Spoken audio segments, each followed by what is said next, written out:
पर हम देखते हैं कि शब्द के भेद यानी कि काइंड्स ऑफ वर्ड। क्या होता है?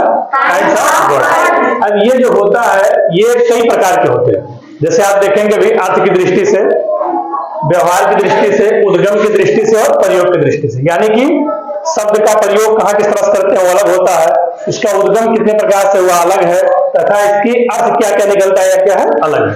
तो सबसे पहले हम समझेंगे अर्थ की दृष्टि से। क्या समझेंगे? अर्थ की दृष्टि से। ये दो प्रकार के होते हैं। कितने प्रकार के?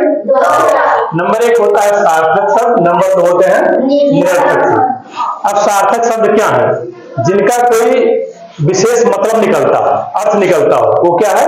सार्थक है। जैसे हमने कह दिया पानी, खाना, किताब, पेन, तो ये कैसे शब्द है? सार्थक शब्द है। और इसका ठीक विपरीत होता है हमारा निरर्थक शब्द। कैसा होता है? निरर्थक। जिसका कोई मतलब ना निकले, जिसका हमारे जीवन में क्या हो, कोई मतलब ना, बोलते हैं हम लेकिन उसका कोई मतलब नहीं निकलता। जैसे आपने सुना होगा घर पे ही कहते होंगे पानी वानी लाओ, सुने होंगे ना, खाना होना, कलम वलम, सुने है ना। तो ये जो पानी के बाद वानी लगा, खाना के बाद वाना लगा, कलम के बाद वलम लगा, इसका कोई अर्थ है? कुछ नहीं। पानी का तो मतलब है लेकिन वानी क्या अर्थ है? खाना का अर्थ है लेकिन वाना का क्या अर्थ है? कुछ अर्थ है? नहीं। तो इसलिए खाना, वाना, पानी, वानी, जो इसके लास्ट में आ रहा है वानी, वाना, ये सारा क्या है? हमारा निरर्थक है। इसका कोई भी अर्थ निकलने वाला नहीं है। अगर आप देखेंगे व्यवहार की दृष्टि से, इसकी दृष्टि से, व्यवहार की दृष्टि से, ये भी होते हैं चार प्रकार के। कितने प्रकार के होते हैं? चार। नंबर एक होता है तत्सम, नंबर दो तद्भव शब्द, नंबर तीन देशी और नंबर चार विदेशी शब्द। अब एक एक समझेंगे हम। सबसे पहले तत्सम क्या होता है? तो तत्सम शब्द वह शब्द हैं जो हमारे संस्कृत से डायरेक्ट आ गए हमारे बोलचाल में, उनको हम क्या कहते हैं? तत्सम शब्द कहते हैं। जैसे पुष्प, पुत्र, पत्र, ये सारे हमारे कैसे शब्द हैं? संस्कृत के ठीक ठीक शब्द हैं, इनको हम कहते हैं तत्सम शब्द। अगला आता है तद्भव शब्द। अगला क्या है?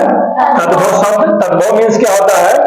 जो संस्कृत के बाद हम उसको हिंदी में प्रयोग करते हैं अपने यहाँ, वही क्या है?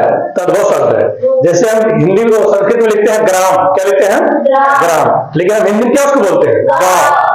कोई बोलता है किस ग्राम से हो? नहीं, कहते हैं कौन गांव से हो, बोलते हैं ना। तो यानी कि जो ग्राम है हमारा वो संस्कृत का शब्द है, वो है तत्सम शब्द। और उससे जो हमारा हिंदी में डाइवर्ट हुआ, हिंदी में आ गया, वो क्या हमारा है? तद्भव। क्या हो गया? गांव। तो इस तरह से बहुत सारे वर्ड हैं। जैसे सूर्य, सूर्य कैसा शब्द है? तो संस्कृत का शब्द है, यानी कि तत्सम है, लेकिन हम लोग जल्दी सूर्य नहीं कहते हैं, सूरज निकल गया कहते हैं, नहीं, सूरज दिखाई दे रहा है। तो यानी कि जो हम अपने जीवन में हिंदी के रूप में परिवर्तित करके बोलते हैं वही हमारा क्या है? तद्भव है। और संस्कृत वाला शब्द क्या है? तत्सम है। नंबर तीसरा हमारा है देशी शब्द। कौन सा है? देशी।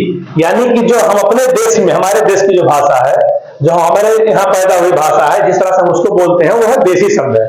जैसे आप सुने होंगे केवाड़, खटिया, इस तरह के जो वर्ड होते हैं, लोटा, ये कैसा शब्द है? हमारा देशी शब्द है, ये हमारे देश से आया हुआ। लेकिन कुछ ऐसे शब्द भी हम बोलते हैं आजकल कि जो हमारे देश के शब्द नहीं है।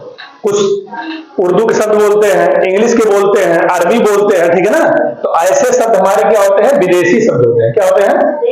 इनको हम विदेशज कहते हैं। क्या कहते हैं? विदेशज कहते हैं। जैसे टिकट, टिकट कैसा शब्द है?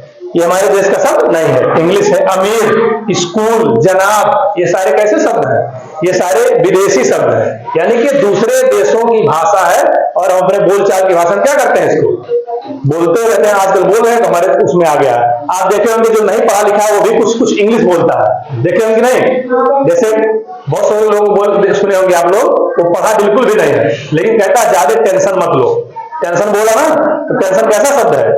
इंग्लिश। लेकिन फिर भी वो पढ़ा नहीं है, लेकिन डेली हमारे रूटीन में आने के कारण क्या है? वो इंग्लिश बोल रहा है। तो इसका मतलब ये नहीं कि वो इंग्लिश का वक्ता हो गया, लेकिन ऐसे शब्द जो हमारे बोलचाल में आ गए हैं, इंग्लिश के हो, उर्दू के हो, अरबी के हो, तो ऐसे शब्द हमारे कैसे शब्द हैं? विदेशी शब्द हैं। अगला हम देखेंगे, नंबर तीसरा पॉइंट है उद्गम की दृष्टि से। किसकी दृष्टि से? ये शब्द का तीसरा नंबर है कि उद्गम की दृष्टि से कितने प्रकार के शब्द होते हैं। तो ये कितने प्रकार के होते हैं? तीन प्रकार के। कितने प्रकार के होते हैं? तीन। नंबर एक होता है रूढ़ शब्द। कौन सा होता है? रूढ़। यानी कि जिनका हम खंड ना कर सके, जिनको दो भागों में, तीन भागों में हम बांट ना सके, ऐसे शब्द को हम क्या कहते हैं? रूढ़ शब्द कहते हैं। कैसा शब्द कहते हैं? रूढ़ शब्द। जैसे तोता, पानी, पानी को पा अलग नी अलग कर देंगे तो कोई अर्थ निकलेगा नहीं। तोता को तो अलग ता अलग कर दिए, कोई अर्थ निकलेगा नहीं। तो ऐसे जितने भी शब्द हैं जिनका हम अर्थ अलग अलग करके ना निकाल सके, ऐसे शब्द क्या है हमारे? रूढ़ शब्द। जैसे मोहन बोल दिया हमने, मोहन बोल दिया, मोहान, कोई अर्थ निकल रहा अलग अलग नहीं। कलम, ऐसे बहुत सारे शब्द हैं। तो ये सारे शब्द हमारे कैसे हैं? रूढ़ शब्द हैं। कैसे हैं? रूढ़। अब इसके दूसरा आता है यौगिक शब्द। कैसा शब्द? यौगिक शब्द, यानी कि दो या दो से अधिक खंडों के मेल से बना होता है। यौगिक शब्द क्या है? उसमें दो या दो से अधिक खंडों का मेल रहता है और दोनों का अलग अलग अर्थ रहता है, ठीक है ना? जैसे पुस्तकालय, रसोई घर, रसोई के लिए घर, तो दोनों मिला क्या आ गया? रसोई घर। पुस्तकालय, इसमें दो शब्द आया ना, रसोई भी अलग आ गया और घर भी अलग आ गया। रसोई का भी मतलब है और घर का भी मतलब है। यानी कि ऐसे शब्द जो एक में मिलते हैं और दोनों के अर्थ स्पष्ट हैं, उनको क्या कहते हैं? यौगिक शब्द कहते हैं। क्या कहते हैं? यौगिक शब्द। ये दो शब्दों के किससे मिलते हैं? मेल से बनते हैं। अगला क्या है? योग रूढ़ है। क्या है? ये यौगिक से तो होते हैं यौगिक शब्द, लेकिन इसका कोई तीसरा अर्थ निकलता है। समझ रहे हो ना? बोलेंगे हम कुछ, लेकिन उसका अर्थ क्या निकलेगा? दूसरा। तो ऐसे शब्दों को क्या कहते हैं? योग रूढ़ शब्द कहते हैं। जैसे गजानन, पंकज। गजानन माने क्या होता है? कभी देखे हैं? श्री गणेश को क्या हम बोलते हैं? भगवान गणेश को गजानन बोलते हैं। पंकज यानी कि पंख में उगने वाला कौन होता है? कमल। तो उसका मतलब हमारा क्या निकल रहा है? तीसरा। चंद्रशेखर, चंद्रशेखर यानी क्या है? जिसके सिर पर चंद्रमा विराजमान हो। किसके सिर पर विराजमान रहती है चंद्रमा? शिव के। किसके सिर पे? भगवान शिव के सिर पर क्या रहती है? चंद्रमा विराजमान रहती है। यानी कि हम बोल रहे हैं, कुछ कह रहे हैं चंद्रशेखर, गजानन, पंकज, लेकिन उसका अर्थ क्या निकल रहा है? अलग निकल रहा है। तो ऐसे शब्द हमारे क्या है? योग रूढ़ है। अब अगला हमारा चौथे नंबर का है शब्द के भेद में, ये है प्रयोग की दृष्टि से। यानी कि शब्द हमारा जो है प्रयोग की दृष्टि से कितने प्रकार के होते हैं? तो होता है दो प्रकार का। नंबर एक विकारी शब्द और नंबर दो अविकारी शब्द। यानी कि ऐसे शब्द जिनमें लिंग, वचन या पुरुष तथा कारक के आधार पर उसमें अगर कोई विकार उत्पन्न होता है तो वो कैसे शब्द होते हैं? विकारी शब्द। और अगर उसमें विकार उत्पन्न नहीं होते हैं, कोई परिवर्तन नहीं होता है, तो अविकारी शब्द। समझ गए ना? ये हमारा शब्द के भेद है। इसमें आपने देखा कि हमारे शब्द के कई प्रकार हैं। वो अर्थ की दृष्टि से अलग है, व्यवहार की दृष्टि से अलग है, उद्गम की दृष्टि से अलग है और प्रयोग की दृष्टि से अलग है। यानी कि एक ही चीज को हम कई भागों में बांट सकते हैं। अभी आपने देखा अर्थ की दृष्टि से दो हो गए। कौन कौन? सार्थक और निरर्थक। सार्थक मीन्स जिसका कोई मतलब निकले, जैसे मोहन किताब, कुछ भी।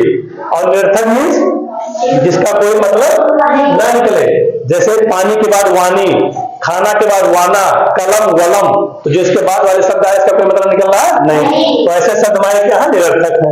अगला आपने देखा व्यवहार की दृष्टि से चार होते हैं, तत्सम, तद्भव, देशी और विदेशी। जो शुद्ध संस्कृत से के शब्द वो क्या है? तत्सम। जो संस्कृत से हिंदी में कन्वर्ट होके आ गए वो क्या है? तद्भव। और जो हमारे देश की अपनी भाषा है बोली जाए तो उसको क्या कहते हैं? देशी। और जो विदेशी भाषा है जैसे उर्दू और इंग्लिश, फारसी, ये सारे क्या है? विदेशी शब्द है। अगला उद्गम की दृष्टि से आपने देखा रूढ़ शब्द, यौगिक और योग रूढ़। रूढ़ मतलब जिसका कोई छोटा सा टुकड़ा हम ना कर सके, और यौगिक मतलब जिसका हम टुकड़ा भी कर सके, उसका कोई मतलब हो। और योग रूढ़ मतलब क्या है कि हम बोले कुछ है लेकिन उसका अर्थ क्या है? तीसरा शब्द निकले।